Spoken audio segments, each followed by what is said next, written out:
आपलं 30 फायनल, आपलं 30ला फायनल. 2-3 गोष्टी तेवढ्या सांगायच्या, त्या पुन्हा एकदा सांगतो. हे कठोर आणि कडक आमरण उपोषण होणार आहे आणि भर रखरखत्या कडक उन्हात होणार आहे. मी बास टाकून तिथं बसून जाणार आहे उठलो असाच. मग तो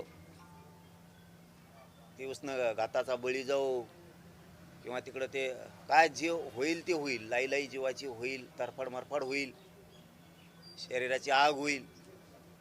मी तिथं बसणार आहे. याच्यावरती फायनल. मराठा समाजाने अंतर्वालीत येऊ नये. मी तुमच्या लेकरासाठी झटतोय.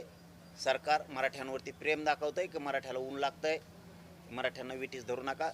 माझी विनंती आहे, मराठा समाजाने अंतर्वालीत येऊ नका. सगळ्यांनी सरकार काळजी करतंय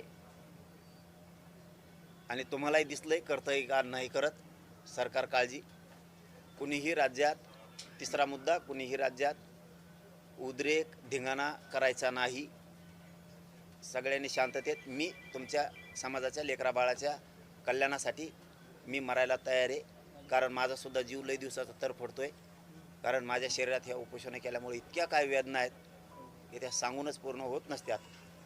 चालायला त्रास, पोटात आग होती हमेशाच, अंग थरथर कापतं, शरीरात चावल्यासारखे प्रकार होते अनेक. त्याच्यामुळं शरीरात खूपच वेदना आहेत. त्यामुळं मला ही टोकाचा निर्णय घ्यावा लागतोय. तो मी घेतला आहे. मला सगळ्या मागण्याची अंमलबजावणी पाहिजे, त्याशिवाय मी हटत नाही. मराठा समाजाला पुन्हा पुन्हा माझी विनंती, तुमच्या लेकराबाळाच्या कल्याणासाठी मी लढायला खंबीर आहे. तुम्ही कसलीही काळजी करू नका. मलाही मानणारा खूप मोठा वर्ग आहे, तेही अंतर्वालीकडे पळणार आहे हे मला माहिती आहे. तरी माझं म्हणणं आहे, जर तुम्हाला यायचंच असेल तर छत्रीफित्री घेऊन येत जा. पण माझं स्पष्ट आव्हान आहे सगळ्याला की एकाही मराठा समाजानं राज्यातल्या अंतर्वालीत येऊ नये. तुमच्या लेकराबाळाचं कल्याण करण्यासाठी मी खंबीर आहे, समर्थ आहे. मी वेळेप्रसंगी माझा प्राणसुद्धा टेकायला तयार आहे.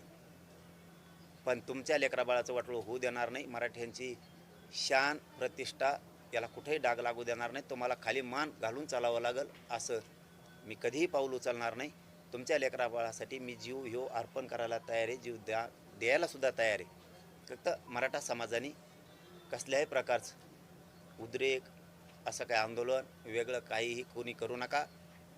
30 मेला आमरण उपोषण होणार आहे, त्याच्यात कसलाही बदल होणार नाही आहे.